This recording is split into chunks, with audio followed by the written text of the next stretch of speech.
La Ciudad de México esconde lugares con memoria. ¿Quieres conocer su historia? Escúchala aquí, a la vuelta. Saludando al respetable, bienvenidos, bienvenidas y bienvenides. Yo soy el Padre Santo y estoy en compañía de Fray Sebastián de la Cruz, Fray, el señor Cortés, y estamos aquí en el Capi Carmona, restaurante galería fundada en 1987 en Emilio Carranza número 10 en la colonia Moctezuma, mesón de reposo para la población habitante del Oriente y, como no, de músicos, poetas y locos, para contarles algo que sucedió aquí a la vuelta.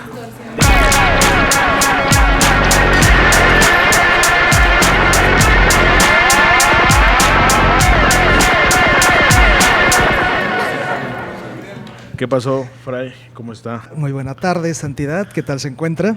Cansado, ¿no? Pero haciendo lo propio aquí. Bueno, pues ya estamos justamente en este mesón de descanso para poder rajarnos un rato el aceite y platicar un rato acerca de un par de historias que traemos hoy. ¿Y dónde nos encontramos exactamente? Padre, recuérdenos. Pues para toda la población que nos escucha, si alguna vez han estado en el oriente de la ciudad, acá por Moctezuma, por San Lázaro, de donde están las bases de las combis, hay por ahí una tienda departamental, hay un puente, unas zapaterías y hacia adentro hay un par de lugares de interés. Uno lamentablemente ya no está aquí con nosotros, que es la Bella Cande, ¿no? Sí, una pulquería de mucha tradición. Pues bueno, nos encontramos en una zona de la colonia Moctezuma, una colonia muy, muy relevante del oriente de la ciudad, pero precisamente en una zona que tiene muchos hitos y muchos lugares relevantes para la gente y la población del rumbo. La Bella Cande, una pulquería de 1928 que cerró durante la pandemia, la panificadora guadalupana que existe y le da pan a las ciudades a la colonia Moctezuma desde el 55, está el bar Acapulco, la birra de las 3 estrellas, claro, el metro Moctezuma. Cerrado, por cierto, en los momentos en los que están escuchando, o que se grabó más bien este episodio, todavía no estaba en operación. Cerrado el metro. Y bueno, este lugar, ¿no? El Capi Carmona, un lugar que alberga la cultura, que da promoción al arte, a pintores, a poetas, a bandas, un lugar que ha tratado de promover la cultura rock desde los 90, y que sí, por fuera uno parece una casa, ronda y uno no se imagina el oasis de cultura y música que hay por aquí. Está fresco. Sí, no, o sea, se pasa un buen rato. Y bueno, fue un lugar fundado en 1987 por el don José Guadalupe Carmona, a quien le apodaban el Capi. El Capi. Que después de perder su primer local, su primer restaurante, que tenía por ahí en Reforma, por el terremoto del 85, se viene hacia acá, ya que su familia era de la colonia Moctezuma. Y bueno, primero toma este lugar e inicia siendo una marisquería. Y de repente, pues bueno, el encargado actual... El uso es la norma, ¿no? Y quién sabe por qué terminó en lo que es. Y termina cambiando gracias a la muy amable atención de la persona que atiende hoy día este lugar. Marco Carmona, hijo del Capi. Y que bueno, ha transformado este lugar en un lugar para difusión, como decíamos, de arte, de poesía. Abierto, ¿no? A cualquier actividad que promueva cultura en la Ciudad de México. Igual el dato, por si le interesa, acérquese, Emilio Carranza número 10, en la colonia Moctezuma, ¿no? Y bueno, simplemente como una curiosidad de este lugar, tiene una historia interesante dentro de la movilidad en la ciudad, ¿no? Parece que en los 90, muchas personas que vivían en Aragón solían reposar aquí, pasar un rato, para no tener que tomar los transportes, las combis hacia Aragón, ¿no? En hora pico. Y bueno, muchos de ellos aquí pasaban el rato mientras bajaba. De ir con una latita en la combi aquí sentarse. A poderse aquí reposar a con sus buena anchas música. Pues bueno, es muy preferible, ¿no? Bueno, todo esto antes de que se inaugurara la línea B del metro, que justamente iba hacia el rumbo a Aragón, en 1999, ¿no? En fin, es un lugar que hay que conocer, un lugar que también es muy, muy apreciado dentro de la comunidad de la colonia Moctezuma. Y que bueno, padre, pues, ¿por qué estamos aquí en esta ocasión? O sea, a la vuelta de dónde estamos. Pues mira, estamos aquí a la vuelta de la Jardín Balbuena, que el respetable el día de hoy se entera que parte del podcast nace justamente en el corazón de la Jardín Balbuena. Y hay cierta necesidad, ¿no? De esta búsqueda de información, de la elaboración de la crónica. No es chisme, Fray, ¿no? Es elaboración de crónica. Estamos tratando de escribir un poquito la historia. Hay lugares que a veces llaman la atención, que están ahí. No es necesario tal vez vivir en zonas que se reconocen como emblemáticas o llenas de historia o con siglos de construcción. A veces hay cosas interesantes a la vuelta, ¿no? Aquí a la vuelta pasan cosas también. Y precisamente a título personal, Fray, nos va a contar usted una historia que entre calles, ¿no? Se veía que pasaban cosas. Y pues siendo un poquito preguntón, un poquito chismoso, se puede enterar uno, ¿no? De exactamente qué está pasando, ¿no? Pues en efecto, hoy vamos a iniciar con una historia de la colonia de donde yo vengo, Jardín Balbuena, y una historia que surge de una pregunta que se origina cuando uno va caminando por las calles de la Jardín Balbuena. Toda la vida uno va caminando por la calle de Cecilio Robelo y ve que en una esquina fuera de una casa hay las 24 horas, los 365 días del año. Llegué a pasar un 24 y ahí estaba. Y ahí están, una patrulla parada en una esquina fuera de una casa. Y surge la curiosidad, bueno, ¿por qué está ahí? Porque si bien de repente hay patrullas cuidando ciertos lugares, se van moviendo los puestos de vigilancia y ese siempre permanece. Pues la curiosidad lleva a irle preguntando a los mayores, que siempre son los que sí, ¿no? nos cuentan lo que las historias, los mitos, las leyendas, las tradiciones de aquellos lugares de donde hemos surgido. Y pues resulta que esa unidad de policía estaba vigilando una calle una casa en la calle de Cecilio Robelo, aquí como decíamos en la colonia Jardín Balbuena, exactamente el número 366. ¿Y qué estaba vigilando? Bueno, pues a una persona, un doctor, un médico en arraigo domiciliario. Un villano por ahí. Sí, de una historia reciente relativamente, pero muy impactante dentro de mi colonia. Era la casa donde habitaba el doctor Víctor Manuel Mancera González. Doctor Mancera. Sí, el doctor Mancera, además, no será la primera vez que aparezca ese apellido en este capítulo. ¿No? Curioso, ¿no? Sí, raro. Que era el líder de una banda de clínicas donde se traficaba con bebés y además se hacía aborto clandestino. Pero a ver, Fred, así tan fuerte como usted me lo está mencionando. Así tan fuerte, directo. ¿Qué es lo que ocurrió? Bueno, esta es una historia que surge en los medios en el año 2009, pero que en realidad empieza, en cierto sentido, desde 2008, aunque preocupantemente podemos remitirla tal vez hasta 1972. ¿Por qué esa fecha, Fray? Le cuento. Bueno, el doctor Mancera tenía su casa aquí en la Jardín Balbuena, sin embargo su negocio estaba en la colonia Gómez Farías, sobre la avenida Zaragoza, por el metro del mismo nombre.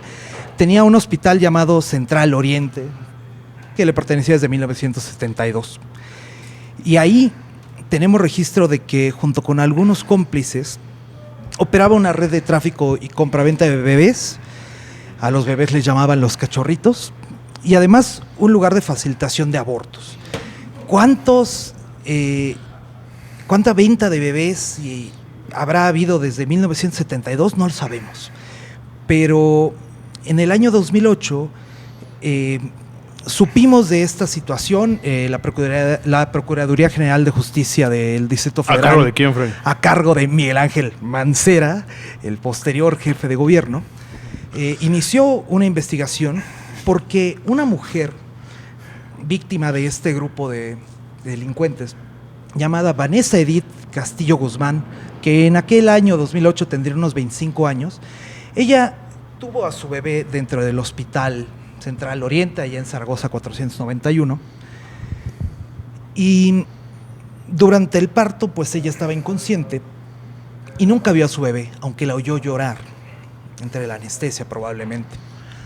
Y días después uno de los cómplices de esta red, otro de los doctores, Alfredo Ortiz Rosas, le informó que su bebé había fallecido por una insuficiencia pulmonar, que la habían incinerado y no le entregaron el cadáver ni el certificado de defunción. Ni las cenizas, Fray. Nada, o sea, muy extrañada. Bueno, pues no podemos acertar a decir exactamente qué habrá experimentado esta muchacha Vanessa. Y bueno, pues simplemente no le entregan a ese bebé que había estado siendo atendido durante meses y que lo había estado esperando. ¿Qué ocurre al parecer? Bueno, en febrero del año siguiente, febrero del 2009, un personaje interesante la contacta por correo electrónico. Un mail. Por un mail. Ese personaje, César Alejandro Mancera Reyes, ¿Quién? es el Me hijo suena el apellido. del doctor, del líder de la banda, el dueño del hospital. ¿Qué pasa? Pues no sabemos si por rencor contra el padre que no le dejaba dirigir el hospital, o si por miedo, o si por cierta amistad que tal vez tuvo con Vanessa, algunas fuentes nos sugieren, le informa que su padre había vendido a su bebé por 15,000 pesos y que estaba viva. 15,000 cochinos pesos. Fray. Cochinos pesos. Ahorita la fecha un 30, ¿no? O sea, hasta para verlo desde la mala perspectiva. Una dices, Caribe esto cateada apenas, ¿no? Con esa feria. es una miseria, ¿no? Nadie vive con Sí, eso. sí, Ya ni sí. un soborno vale la pena con ese No, precio. no. Bueno, pues el hijo traiciona al padre. Y a partir de aquí, todavía de febrero, transcurren unos meses hasta que en junio, Vanessa denuncia la situación ante las autoridades porque pues no tenía confianza en ellas, por obvias razones. Pero esto va a terminar bien, porque finalmente, después de unos meses, en noviembre de 2009, van a descubrir dónde está su bebé, que había sobrevivido, y se la van a regresar. Y justamente fue en ese noviembre, inicios de noviembre de 2009, que esto se dio a conocer en los medios. Y se dio a conocer que cayó la banda de los traficantes de bebés del Hospital Central Oriente, cayó el doctor Mancera, el doctor Alfredo Ortiz, los anestesiólogos, las enfermeras, incluso el recepcionista. Obviamente el hijo no cayó porque cooperó, había Buena algo voluntad. que lo salvaba. Y bueno, hubo toda una investigación policíaca bastante bien encubierta durante unos cuantos meses, que logró dar con esta bebé que posteriormente en algunas fuentes se le llama Victoria, en otras Daniela Fernanda, pero que finalmente regresa a su mamá afortunadamente. Otro de los integrantes de la banda era pues precisamente la persona que entregaba a los bebés en el Metro Puebla. Sabemos que ahí es donde los entregaba. Gilberto Jiménez de la Rosa, a quien le decían el perro, y tal vez por eso lo de llamarle a los bebés los cachorritos. Parece que esta bebé en concreto se le entregaron a una pareja que vivía en el municipio de San Vicente Chicoloapan, o bien a una psicóloga llamada Cintia Nayeli Pérez Ortiz. Las fuentes son muy confusas en cuanto a este caso. No es muy claro a veces en muchas cosas. Pues es los de detalles, ¿no? estas fechas cuando la gente le tenía miedo a la Ciudad de México, ¿no? Cuando decían que era lo peor y demás, ¿no? Sí, es complicadísimo, de seguro la gente está confusa, tiene miedo de decir cosas. Pero bueno, finalmente cae la banda. Y bueno, ¿qué tiene todo esto que ver con el Jardín Balbuena? Pues el caso es que como el doctor Víctor Manuel era ya una persona de 74 años en el 2009, cuando lo aprenden y lo condenan, le dictan arraigo domiciliario en esta casa de Cecilio Robelo. Y fue desde entonces que había una patrulla siempre cuidando este lugar. Una luz prendida ahí en cierto nivel de la casa se veía. La casa se veía de repente pasar la sombra del doctor, entrar gente muy de repente, los vecinos de al lado fastidiados porque siempre estaba la torreta impidiéndoles dormir. Algo así como el callejón del aguacate, ¿no? Podría ser. Así es, precisamente, ¿no? Harta la gente de que todo el mundo esté curioseando ahí. Bueno, el doctor estuvo preso en su casa en el Jardín Balbuena por lo menos desde el año 2002, aunque es probable que haya sido desde el 2009. De nuevo, es difícil contrastar muchos datos. Y esto fue algo que se transmitió boca a boca dentro de la gente de mi colonia. Todos pasaban y ya estábamos acostumbrados a ver siempre a la unidad de policía ahí. Yo recuerdo que en pandemia hubo una cosa que me llamó mucho la atención. Yo siempre que pasaba por fuera de ahí notaba que en la puerta principal había una estrella de David, sugiriendo tal vez que la religión del doctor Mancera era el judaísmo. Sin embargo, llegó un momento de la pandemia en que llegué a notar que en la puerta había más bien una palma de estas del Domingo de Ramos católico, lo cual hace sugerir que tal vez algún proceso psicológico de conversión hubo al final de su vida, que genera muchos interrogantes acerca de la personalidad del doctor. Lo cierto es que en algún momento entre diciembre de 2021 y junio de 2022, esa patrulla que había permanecido años y que era parte de las constantes que aparecían en el Jardín Balbuena, dejó de estar, lo cual nos hace suponer que el doctor Mancera debía haber fallecido entre finales de 2021, mediados de 2022, después de 86, 87 años, ¿no? Una historia que no es muy conocida, es difícil de acceder a ella, es reportada en los medios solo en aquellos días y hasta ahí. Y bueno, lo último que tal vez supimos de ello fue que todavía en vida, hacia el 2012, le intentaron quitar las propiedades al doctor con la ley de extinción de dominio. Creo que no mencionamos el hospital, ¿no? Sí, el Hospital Central Oriente. Ahí recuérdenos dónde estaba, por si quiere ir al respetable a darse una vuelta. Y en Zaragoza 491 y en la colonia... En Google sale, Google Maps sale. En la colonia Gómez Farías, que por cierto, si ustedes buscan estos lugares en Google Maps, los van a ver gloriados, ¿no? No se puede acceder a ellos. ¿Qué pasó con el hospital finalmente? Pues bueno, se expropió en favor del gobierno del Distrito Federal, se lo quedó la Secretaría de Salud, pero está, ¿no? Dando abandonado. Testimonio mío de haber ido a ver, es un hospital que sigue abandonado y que no se ha vuelto un centro de salud. Probablemente tanta atrocidad en un solo lugar debe dejar marcas, ¿no? Hay mala vibra, ¿no? Y pues, esto es esta historia muy, muy icónica de mi colonia y queríamos rescatarla porque justamente, como ya nos decía padre, es parte de nuestra labor, ¿no? Es parte de la labor, es excavar también el propio lugar de origen, el terruño, y recuperar y dejar testimonio, aunque sea oral, de estas cosas que no están registradas en ningún lado. Igual, ¿no? Invitar al respetable, ¿no? Digo, a veces uno cree que no hay pertenencia en donde uno habita, ¿no? Y desestima de facto el hecho de que hay cosas que han pasado, ¿no? Y que merece la pena contar desde muchos puntos, ¿no? En este caso tal vez por una cuestión de no olvidar, ¿no? Y no permitir, ¿no? Que ciertas cosas vuelvan a suceder.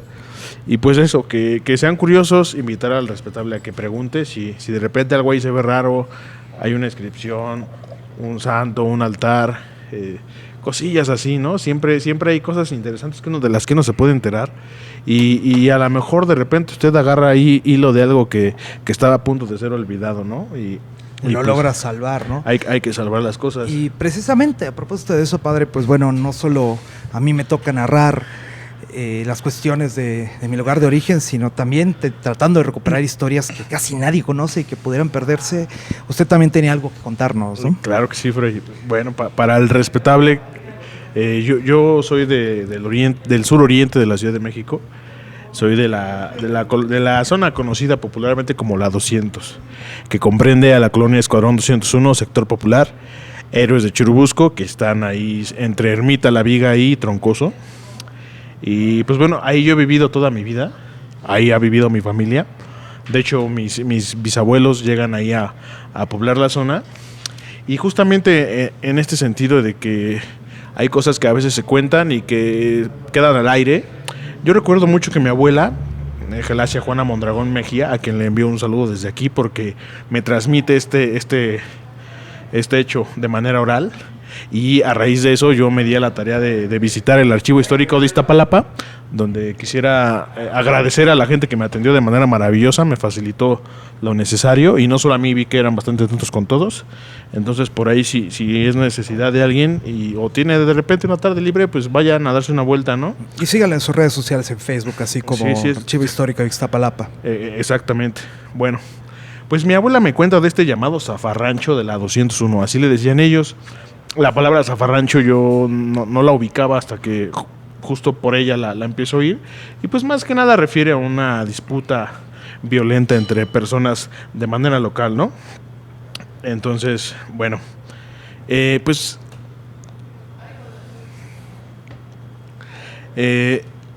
bueno, toda esta zona de la que les estoy hablando antiguamente fueron alfalfares. Y, a ver, permítanme. Sí, alfalfares, lugares donde se cultiva alfalfa, ¿no? Seguramente porque había cultivos de pastizales para vacas, para ganado en general. Y bueno, eran propiedad de un señor llamado Vidal Alonso. El departamento del Distrito Federal intentó negociarlos y comprarlos, nunca se llega a un acuerdo con el señor Vidal, y pues, ¿qué hacen? Los expropian, ¿no? ¿De qué año estamos hablando, padre? El 44. Ok, el 44. En el 44 se expropian y pasan a formar parte del departamento del Distrito Federal. Hay un suceso ahí en la Segunda Guerra Mundial del que tal vez ahora no es tema, pero que seguramente a todos les suena un poquito, del Escuadrón 201, que es un contingente enviado de 300 aeronaves a participar como apoyo en la guerra, en respuesta a un supuesto hundimiento, ¿no? de un par de buques petroleros. Y bueno, los sobrevivientes de este contingente hacen una organización, se acercan al gobierno del Distrito Federal para pedir unos terrenitos, ¿no? Hay algo para compensar la labor por haber ido a defender la patria, aunque sea, ¿no? Sí, hay algo ahí para el sustento. Y les dan luz verde y les dan precisamente un predio que corresponde a lo que es la colonia Escuadrón 201, que es la que está contigua al metro, que tal vez a partir de ahora empiece a ser un poquito más conocida debido a que nos pusieron por allá el Metrobús, a que ya llega el cablebús desde muy, muy el oriente de la Ciudad de México, y pues probablemente se vuelva mucho más transitada de lo que ya era, ¿no? Les otorgan estas tierras y ellos empiezan a moverse como fundación para buscar pues un financiamiento, ¿no? Para construir ahí sus hogares, hacerlo de la mejor manera posible. En este lapso están los terrenos limpios y pues ¿qué sucede? Que los invaden. Un grupo de paracaidistas liderados por un delincuente, un gandaya al que apodaban el Negro, pues invade estos predios, ¿no? Lo identifican como líder y se acerca a esta fundación a negociar con él, ¿no? Que desaloje las tierras con este discurso de que pues somos militares, héroes de la patria, ¿no? Nos han manchado. Los gandaya devuelven, esto es por derecho nuestro, deberías de habernos dado gracias por esto en vez de quitarnos lo nuestro. Y bueno, ¿y qué le contestan supuestamente los militares, Fray? ¿Tiene por ahí el fragmento? Sí, no, es genial, es una de esas frases que suena a historia de bronce, la patria es primero. Y que resalta mucho tal vez ahorita, ¿no? Con los tiempos que estamos viviendo, con la Guardia Nacional y todo esto que está aquí. ¿Qué le contestan los militares? Claro, bueno, cuando los militares dependientes del Escuadrón 101, el Negro les pide, les dice, pues bueno, si quieren recuperar los terrenos, ustedes son militares, sáquenlos. Le responde, señor, el ejército nos dio armas y nos enseñó a manejarlas para garantizar las instituciones del país, no para voltearlas en contra del pueblo de México, que también está necesitado de un sitio donde vivir. Híjole, ¿no? No, sí, matadora totalmente. Sí, no, niños lloraban, conmovidos. Para ponerse con letras de oro en el Congreso, sí. ¿no? Sucede todo esto y empieza una negociación más grande. Para este entonces ya estamos hablando más o menos del 47, el 48. Ya en este entonces habitaban ahí mi abuela y mis bisabuelos en un predio que, por cierto, era propiedad de otro personaje que ya apareció en nuestro podcast, el señor Amado Mondragón, el dueño de la Bella Candelaria, la pulquería que está... De la Bella Carolina, pulquería del pueblo de la Michuca, que aparece en nuestro capítulo acerca de la tradición piñatera, vayan a escucharlo. Porque, bueno, mi familia llega del estado de Hidalgo a dedicarse a lo que era el negocio familiar, que era la barbacoa y el pulque. Mi bisabuelo Francisco Mondragón funda una pulquería llamada Los Enanos en la misma colonia Escuadrón 201, a unas calles de donde estaba la que es mi casa. Y pues empieza a suceder todo este problema.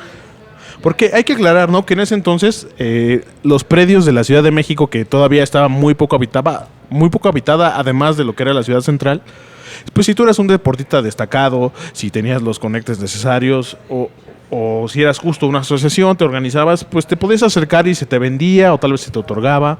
Ahí dependía mucho, ¿no? El estilo del reparto agrario, ¿no? Exactamente. Para hacer clientelismo electoral, seguro. Seguramente, Fray. Y bueno, este terreno era propiedad del señor Amado Mondragón, quien se lo vende a mi bisabuelo, que ya después funda la pulquería y estamos en este año del 98 cuando está sucediendo todo esto, ¿no?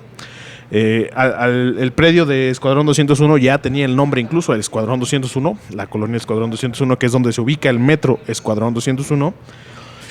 Y pues es donde empieza tal vez a suceder lo que mi abuela me cuenta, ¿no? Me cuenta que muy cerca de la casa había una caballeriza donde estaba la montada. que para estos tiempos era pues un cuerpo importante de la policía. A falta del automóvil todavía no, tal vez estaba tan popularizado su uso, no era tanto del pueblo, pues era quienes atendían primero los llamados. Me cuenta mi abuela que llegaban las flotillas de caballos, se empiezan a instalar en las calles y empiezan a traer tabique. Y dice que con estos tabiques empiezan a formar una especie de trincheras, de zanjas, entre las muy pocas casas que apenas estaban habitándose, y empieza a haber presencia militar. Se decreta un toque de queda y solo se le permitía a las mujeres salir en determinada hora del día, a principios de la mañana, para recolección de agua, para comprar comida, toda esta cuestión. Mi casa, al ser de las primeras de la zona, dice que fue resguardo de militares durante las noches y que a las mañanas le pedían el café a mi bisabuela. Dice mi abuela que, bien rebelde como suele ser el pueblo de México, ya que estos militares no cooperaban con nada, pero bien que pedían café y bajón, pues les escupía la comida. De repente, ay, se me cayó esta tortilla, pero ahorita le hago su taco otra vez, nadie vio. Y admirable, respetable sí, ¿no? Y admirable esa abuela. Pero bueno, son alrededor de 3 años de conflictos. No está claro cuándo sucede este toque de queda, pero son varios meses. Incluso un hermano mayor de mi abuela Gelacia, Pablo Mondragón, fue encarcelado porque cuando todo este problema se suscita, él estaba trabajando justo en la Bella Carolina y regresa a la zona para ver cómo están las cosas. Le encuentran una navaja entre sus pertenencias y se lo llevan preso. Tuvieron que pagar una fianza y demás para que lo soltaran.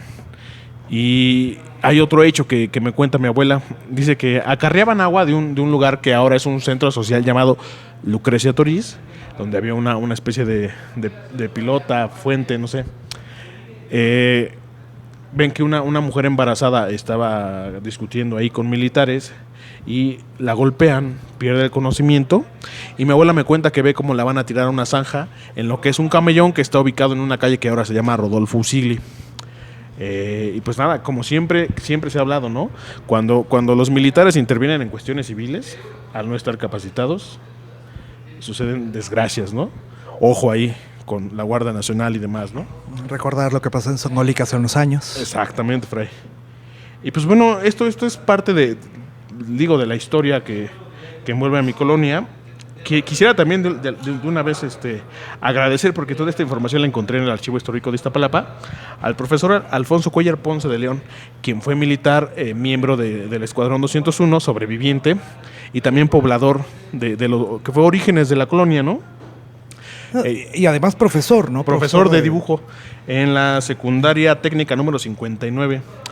Muy querido por sus alumnos. De ahí encontré el dato.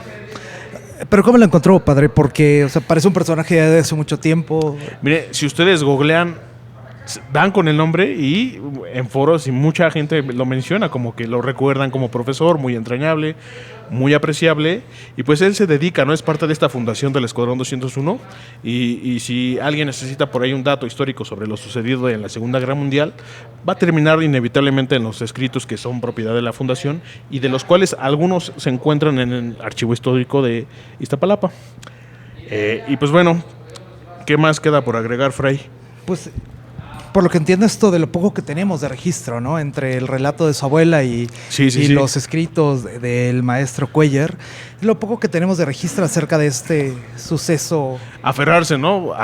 Justo a la tradición oral que nos queda. Si por ahí su abuelito o su abuelita, un señor grande que sea vecino de todavía la tienda, sigue vivo, y por ahí le cuenta cosas, pues hágale caso, de repente le encuentra algo de interés, y pues son cosas que si no hace uno la labor, recuperamos ahí van a quedar, se ¿no? pueden perder, ¿no? A mí particularmente esta historia me reconforta mucho y me hizo sentir emoción el hecho de pues dar con todos estos datos, de saber que la casa donde vivo todavía me enlaza más con historias dentro de lo elaborado en el podcast. Y pues creo que es todo, Fray, ¿no? Sí, pues simplemente invitar al respetable a a charlar con la gente de edad, a tratar de recuperar la historia. Si de repente se entera de alguna cosa interesante de su lugar de origen, cuéntenos. Sí, la historia no se escribe exactamente desde el escritorio, ¿no? A veces hay que hacer un poquito de trabajo de calle. Entonces, pues es respetable. Si conoce alguna historia, rescátela. Si quiere, cuéntenosla. Y pues bueno, esto ha sido nuestro pequeño aporte para tratar de salvar una parte de la historia que a lo mejor se puede perder si no la se lo debemos, nosotros, se lo debemos al podcast. Hay que tratar de descentralizar un poquito ese foco, ¿no? Y esa atención que a veces está totalmente enfocada en los lugares de siempre, ¿no? Monumentales de la ciudad, ¿no? Y pues también hay por ahí cosas interesantes. Este lugar, justamente. Sí, la historia del Capi Carmona, que igual probablemente nos gustaría explorarla mucho más a profundidad después, junto con la historia de la colonia Moctezuma. Pero bueno, por lo pronto creo que es todo lo que tenemos que decirle al respetable, padre.